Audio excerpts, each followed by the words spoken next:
A todos y a todas. Quiero decirles que intervengo, me permitirán que lo diga como lo siento de corazón, no en calidad de lo que pone en el rótulo, sino en calidad de polizonte, que es aquel que se cuela en un barco de Strangis de una manera clandestina, ¿no? Porque en esta mesa creo que el desnivel de categorías es inmenso y me siento absolutamente acomplejado al lado de las dos eminencias que tengo el honor de presentar. Ahmad Jalali, embajador de Irán en la UNESCO, y don Federico Mayor Zaragoza, exdirector general de la UNESCO y presidente de la Fundación Cultura de Paz, protagonizarán yo creo que la conferencia internacional por antonomasia de este encuentro, y creo que escenifican de una manera extraordinaria, de una manera enorme, la metáfora de Oriente y Occidente en su condición de ciudadanos ilustres del mundo, como diría Husserl, en calidad de funcionarios, en el mejor sentido del término, funcionarios de la humanidad. Por lo tanto, yo creo que estamos en el inicio de un debate que metodológicamente consistirá en una primera intervención de ambas personalidades.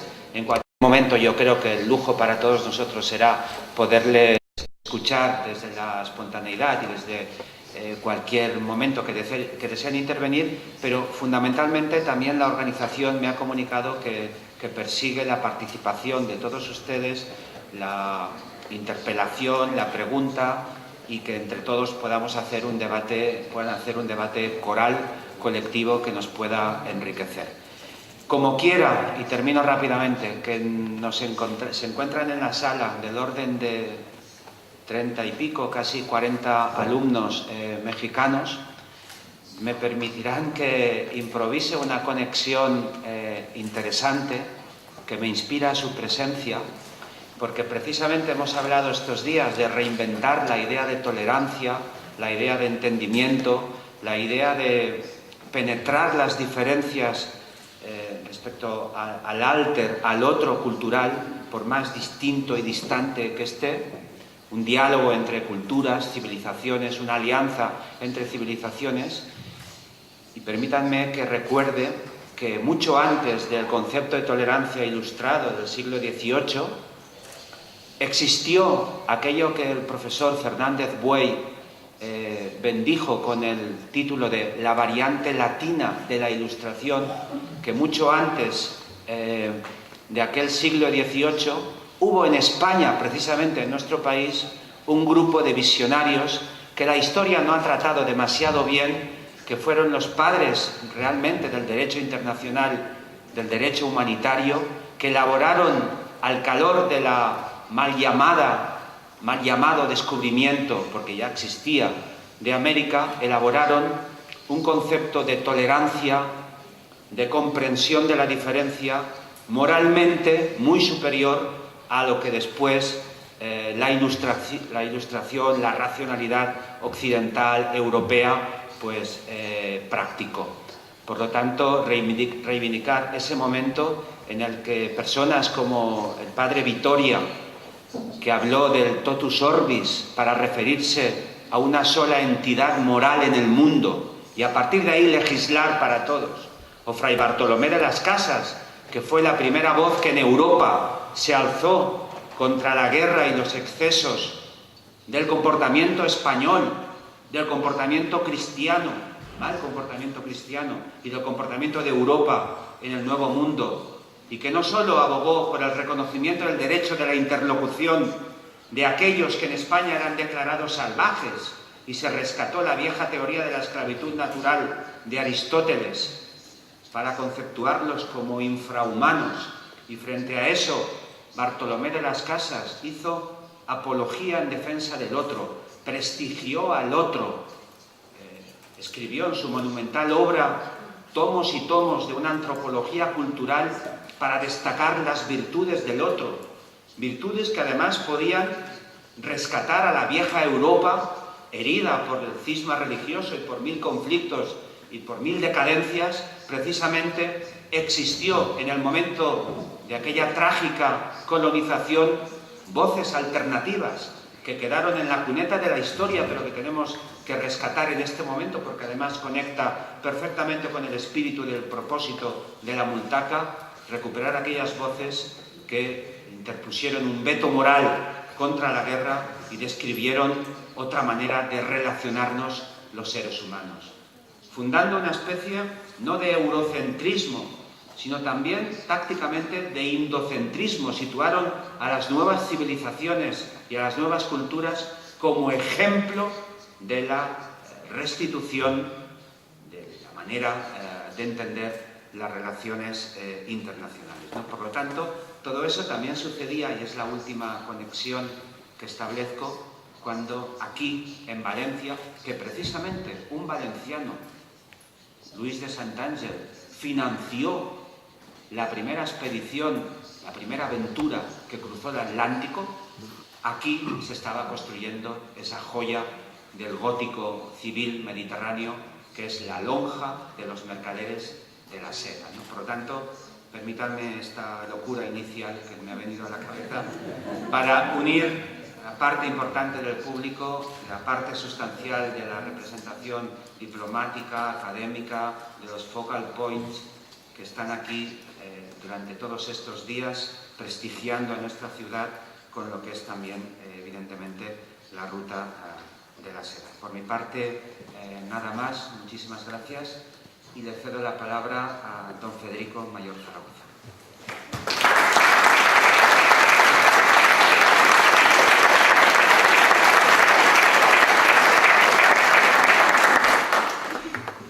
Ya ven ustedes que haciendo la presentación Francesco Lomer te da pena que te pase la palabra, porque estaba encantado escuchándolo, ¿no? O sea que le agradezco mucho esta introducción, y al empezar quiero en primer lugar enaltecer la figura de José Manuel Gironés.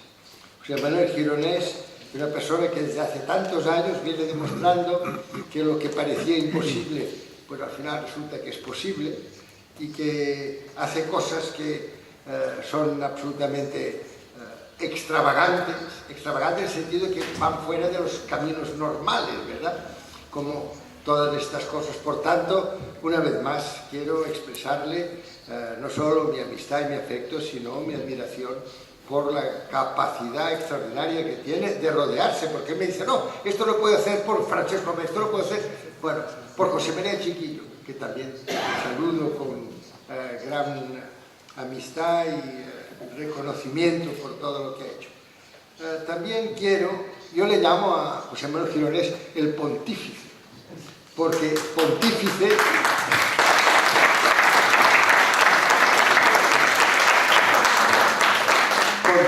viene de hacedor de puentes, ¿no? Y es lo que él hace permanentemente, establece contactos con los unos, con los otros. También quiero saludar a Nick Tevia, la tengo aquí delante, una colaboradora excelente de mis tiempos de la UNESCO, a la que recuerdo con gran cariño, y con la que sigo trabajando siempre que puede. Está aquí también Rustem Jairov. Rustem Jairov, antes él me decía, hace más de 30 años que nos conocemos, yo le dije que le he corregido 42. O sea que fíjense ustedes si son amistades que son firmes, que son excelentes. También está aquí Enrique Gaspar, una persona que está trabajando enormemente por todo lo que tiene que ver con la ruta de la seda, y mirando a ver que esta ruta de la seda, que ha sido ya hasta estos momentos tantas cosas desde que yo la puse en marcha en el año 1988, y ahora además puede ser este gran mensajero de paz, de una cultura de paz y no violencia, que es lo que ahora necesitamos con tanta urgencia.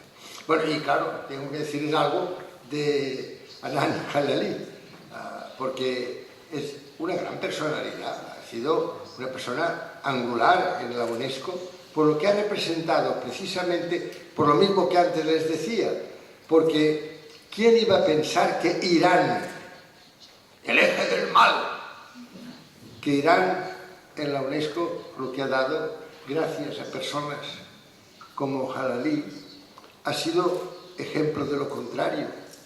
Yo en determinados momentos, y él sabe por qué, y no lo voy a decir ahora, yo tuve que tener una misión muy delicada delante del presidente Rafsanjani y después con el presidente Khatami. Y él sabe muy bien que qué maravilla, cómo se llevaron las cosas, cómo celebramos a Ferdowsi, el poeta de los poetas, el libro de los reyes. Se lo digo porque él representa, dicen, al este, yo represento al oeste, él representa al oriente y al occidente. No, este es un ciudadano del mundo como una casa, que además, ya les digo, ha contribuido enormemente. Yo por eso me alegro tantísimo del viraje político excepcional, que lo tenemos que tener muy en cuenta, que ha hecho el presidente Obama en relación a toda esta parte del mundo que teníamos siempre como enemigos, hasta el punto de que los invadíamos, como hicimos con Irak, basados en la mentira y la simulación. Por eso es un gran placer, creo que es una satisfacción también para esta reunión hoy aquí en el Palau Tamarit, de que esté nada menos que Hanan Jalali representando todo este mundo importantísimo desde un punto de vista cultural, desde un punto de vista geoestratégico para la humanidad. Valencia, Ciudad de la Seda 2016. Segundo encuentro mundial, UNESCO Silk Road, porque es muy importante esta online platform, porque estamos en la era digital y creo que es muy importante el que esta capacidad de coordinación de tantas cosas, de tantos conocimientos, de tantas actividades que se han tenido, de tantos eventos que se han celebrado, que se puedan hoy, a través de esta plataforma online, coordinar y ser capaces de tenerlos a todos presentes. Y después también es la 12ª Multaca de las tres culturas. La 12ª, o sea que no está mal ser capaces de mantener esto en las condiciones y en los contextos en los que se ha mantenido. Y en este año además se llama La Seda y la Paz. O sea que fíjense qué maravilla para mí como exdirector general de la UNESCO y como persona que después se ha dedicado. Yo ya durante 40 años me dediqué a saber cómo éramos como biólogo molecular. Y ahora, la verdad, me interesa mucho más saber quién somos. Y para eso, pues, prefiero dedicarme a los derechos humanos, a la democracia y a la cultura de paz. Esta iniciativa de acercar, precisamente desde el principio, fíjense, desde Julian Huxley, prácticamente después de que la UNESCO se crea en Londres y se nombra Julian Huxley y se llega a unos acuerdos con los ingleses como primer director general. Ya desde aquel momento se dice la UNESCO tiene que ser una gran bisagra entre Oriente y Occidente. No puede ser que nos digan que somos Occidente. No se puede decir que los derechos humanos sean occidentales. Y tenemos, por tanto, y esto lo hizo muy bien Eleonora Roosevelt y lo hizo muy bien René Cassin, consultaron a todo el mundo, consultaron a los grandes líderes de aquel momento. Lo he dicho muchas veces, entre ellos el Mahatma Gandhi. Encontré una carta del Mahatma Gandhi del mes de febrero del año 1947, remitida a Julian Huxley, al primer director general, y le decía: he recibido el borrador de la Declaración Universal de los Derechos Humanos, y le daba a continuación sus opiniones y le decía, que por cierto es interesantísimo, porque el Mahatma Gandhi dice: lo he consultado con la mujer más inteligente que conozco, analfabeta, mi madre, y me ha dicho que, o sea que, lo digo porque era muy importante que nos demos cuenta que desde aquel primer momento ya se pensaba cómo podemos acercar Oriente y Occidente. Y después, dentro de este contexto, dentro de este proyecto, en el año 1988 se crea el estudio de la Ruta de la Seda como rutas de diálogo. Fíjense que ya se pretendía contribuir a lo que ahora finalmente llamamos la cultura de paz o la ruta de la alianza de civilizaciones o la ruta del diálogo de civilizaciones, que fue lo que le debemos tantísimo al presidente Jatami, fue el diálogo de civilizaciones. Bueno, pues en aquel momento ya se llamó rutas de la seda, rutas del diálogo. Ya está al principio la ruta del desierto, la ruta marítima, las rutas de la estepa de Asia Central, las 5 regiones asiáticas que estaban relacionadas fundamentalmente con el paso de la ruta de la seda, las rutas de Mongolia, la ruta budista. Y quiero decirles, aprovechando que esta fue una de las rutas que se estudió, también mi satisfacción, ya se lo he dicho a José Manuel Gironés, porque este año este encuentro de la Multaca no es un encuentro tridimensional, sino que tiene una adición muy importante. Además del cristianismo, del judaísmo y de los musulmanes, esta vez tenemos también a los budistas. Es muy importante. ¿Por qué? Pues porque al final tendremos que hacer que esta Multaca sea una Multaca intercultural a escala mundial, sin ningún límite, donde quepan todas las ideologías, todas las creencias, todas las maneras de pensar. En 2015 se creó en Xi'an, que es muy importante esta vinculación Xi'an-Valencia, porque Xi'an es de donde sale y Valencia es el puerto de llegada. No está mal lo que se ha conseguido, pero por eso estaba la loncha, como antes nos decía Francesco López. La loncha era de la seda, por tanto está muy bien que salga en Xi'an. Bueno, pues en Xi'an se crea The Silk Road Online Platform y esta manera de coordinar y tener esta red internacional. Hoy los networks son absolutamente imprescindibles para todo eso. Ahora la nueva etapa del proyecto incluye, a mi modo de ver, lo que es este final de viaje. Pero es un final de viaje, como también me decía José Manuel Gironés. Dice, la palabra final no le gusta ni a mí tampoco. Y por tanto decimos que es un lugar donde se puede considerar como el final, desde Xi'an hasta Valencia, pero ahora tenemos a Portugal.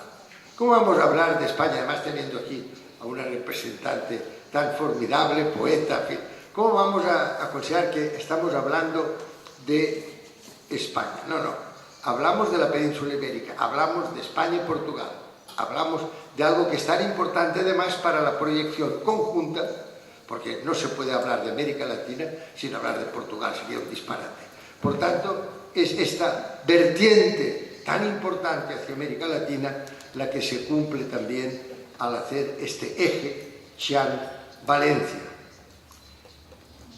Para mí la Multaca, no voy a hablar de ella con detenimiento, porque no estoy aquí para hacerlo, pero sí que quiero decirles que para mí es la evocación de uno de mis grandes amigos, de uno de los grandes personajes intelectuales de este país, que es José Vidal Beneito.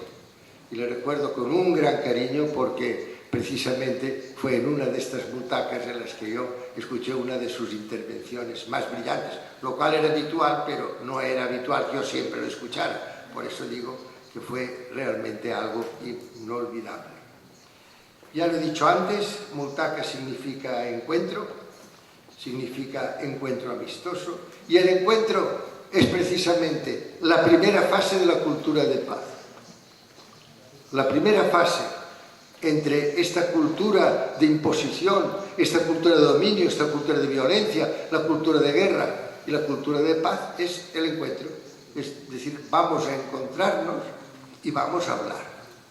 He tenido ocasión, hace muchos años, fue un gran secretario general de Naciones Unidas, Javier Pérez de Cuéllar, el que me lo pidió, que yo iniciara un proceso de paz, y precisamente se basa en esto, se basa en encontrarse y en reunir a las dos partes que estaban en conflicto y decirles, y ahora vamos a hablar en lugar de pelear, en lugar de usar la fuerza, ahora vamos a usar la palabra. Esta es la gran transición, esta es la transición que tenemos que procurar todos los que estamos aquí, que tenemos que procurar los intelectuales, los científicos, los artistas, todos aquellos, los creadores, tenemos que estar en la vanguardia de esta movilización que es absolutamente fundamental. Cambiar la fuerza por la palabra. En estos momentos, lo decía antes, la fuerza se está llevando todos los medios.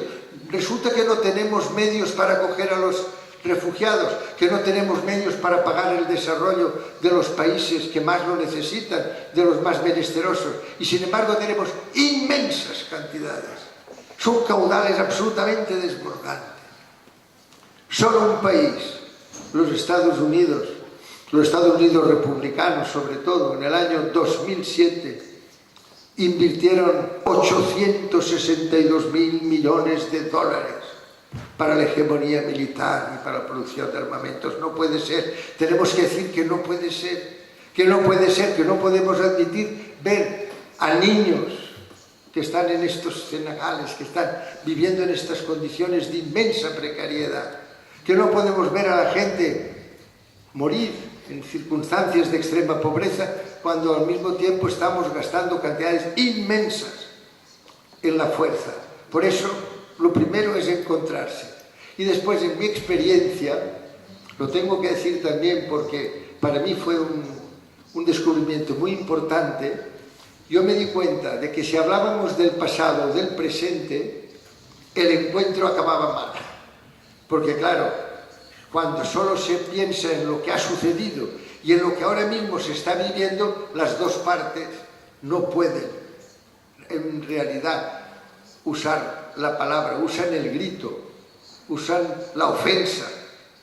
Mientras que en el momento en que uno dice, señores, no nos hemos reunido para hablar ni de su pasado ni de su presente. Nos hemos reunido aquí para hablar de lo único que está por hacer. Y esta es nuestra esperanza. ¿Qué es lo que está por hacer? El porvenir.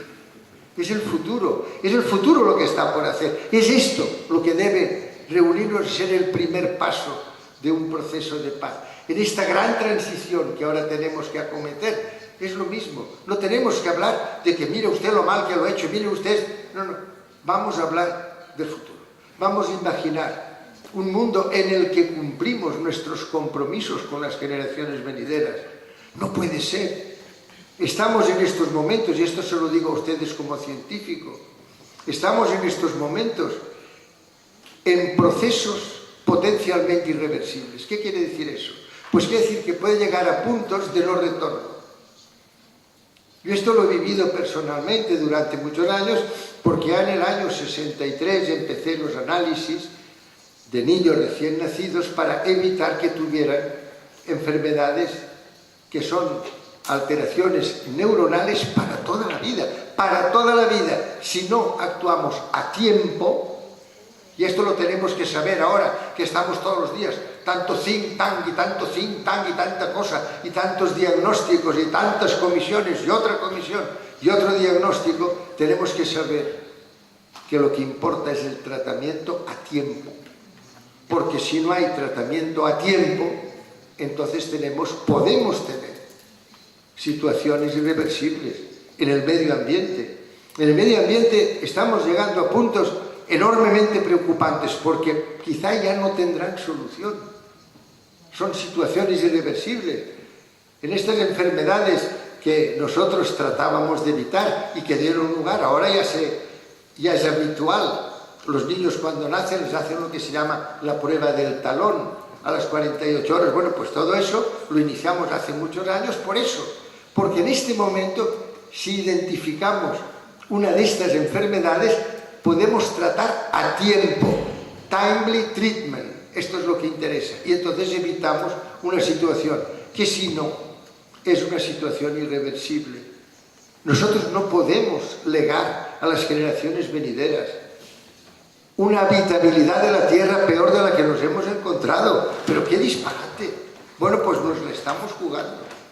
Y a mí por eso me parece tan importante este principio de la Carta de las Naciones Unidas. Es fantástico lo que dice. Dice, nosotros los pueblos. Yo lo repito y lo repito porque creo que es la solución para hoy. Dice, nosotros los pueblos. No dice los estados o los gobiernos, no, los pueblos. Hemos resuelto evitar el horror de la guerra a las generaciones venideras.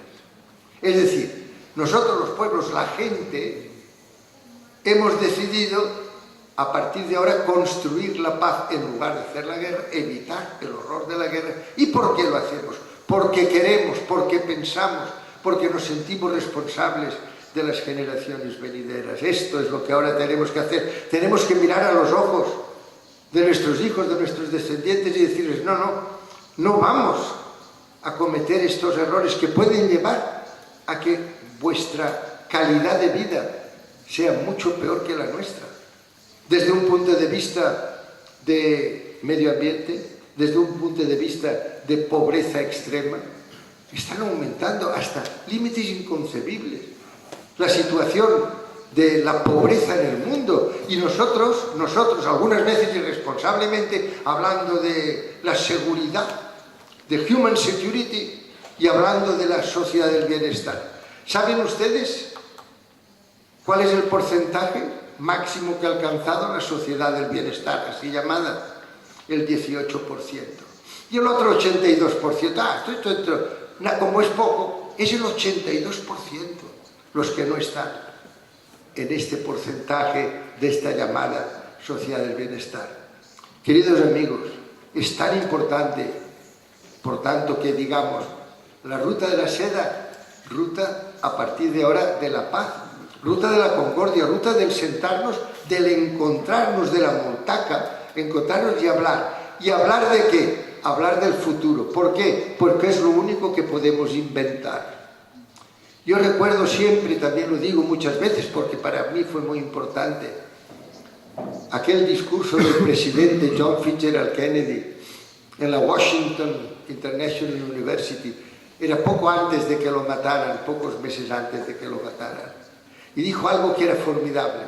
Dijo, dicen que la paz es imposible. Yo voy a demostrar que es factible. Dicen que el desarme es una utopía. Yo voy a demostrar que es una realidad. Y añadió, porque no hay ningún desafío que se sitúa más allá de la capacidad creadora que distingue a la especie humana. El futuro puede inventarse. Pues es esto. Tiene razón. Cada ser humano es capaz de crear. Esta es la gran desmesura que tenemos. Cada ser humano es capaz de crear. Ruta de la seda, ruta de la paz, encuentros, las bultacas. Vamos, por tanto, a encontrarnos para hablar del futuro. Vamos a encontrarnos para decir, sí, cada uno de nosotros es capaz de diseñar su propio futuro, porque podemos imaginar, podemos reflexionar, podemos hacer aquello que creemos que debe hacerse en virtud de unos principios. Y tenemos que decir a los que han desplazado a los principios y los han sustituido por los mercados, a los que han desplazado a las Naciones Unidas y las han sustituido por el G6, el G7, el G8, les tenemos que decir que no vamos a seguir. Les tenemos que decir que no podemos aceptar que al mundo, en lugar de un sistema multilateral democrático, lo manden 6, 7, 8 o 20 países. ¿Cómo puede aceptarse? Si somos 193 países, ¿cómo puede aceptarse que manden por decisión de un solo partido, de un solo país, que manden en el mundo unos grupos plutocráticos de unos cuantos países? Por tanto, ha llegado el momento de liderar aquellos que tenemos este convencimiento, aquellos que sabemos que estas grandes rutas movilizadoras de cultura pueden ser también embajadoras de paz y de encuentro. Aquellos que sabemos por nuestras actividades que lo que importa es la filosofía y no el aprender a tener, como se pretende por estos informes PISA, que vienen de instituciones estrictamente financieras y económicas. ¡Qué disparate! Si son precisamente estas facultades inherentes a la especie humana las que pueden ayudarnos a hacer realidad estas rutas de la paz y de la concordia para todos los seres humanos basados en la invención del futuro. Y voy a terminar, querido coordinador, diciendo, miren ustedes qué maravilla este documento que se llama la Carta de la Tierra. Yo estoy seguro que ahora Rustem Jairov sonreirá y dirá, yo soy... Bueno, pues esto. La Carta de la Tierra fue un documento del año 2000.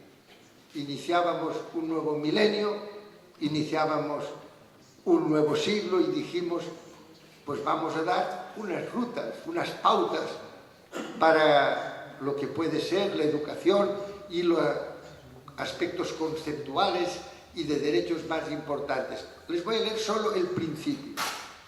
Estamos en un momento crítico de la historia de la Tierra en el cual la humanidad debe elegir su futuro. Esto es lo que tenemos que saber, que ahora cada uno de nosotros tiene la responsabilidad de elegir su futuro. Y queremos un futuro en el cual la habitabilidad de la Tierra disminuya, en el cual los refugiados y las personas que no pueden vivir en sus países porque se mueren de hambre, entre otras cosas porque nosotros, en lugar de cooperar con ellos, estamos explotándolos de manera absolutamente intolerable. ¿Queremos esto?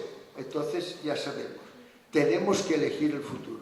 Y por último, decirles a ustedes, como europeo, porque finalmente él va a hablar más de Oriente y yo hablo más de Occidente, decirles que lamento profundamente que Europa, que la Unión Europea, esta Unión Europea que yo he vivido en otros momentos con grandes líderes, en estos momentos sea una unión estrictamente monetaria. ¿Se dan ustedes cuenta? ¡Qué disparate! O sea, no tenemos una unión política, no tenemos una unión económica, no tenemos una federación fiscal, no tenemos el cumplimiento de ninguna de las promesas que nos hicieron en el mes de noviembre del año 2008, cuando se dijo, sí, estamos en una situación muy crítica, y entonces dijeron, si nos ayudan, acabaremos con los paraísos fiscales y haremos una regulación estricta de los flujos financieros. No se ha hecho nada de todo esto, y lo único que hemos sabido es hacer en el año 2003 una unión estrictamente monetaria. La Unión Europea es el euro, y esta Unión Europea, que hoy ya lo ven, es incapaz siquiera de reunir 10.000 o 15.000 millones de euros para acoger debidamente y cumplir con sus deberes que los tiene en relación a estas personas que tanto lo necesitan.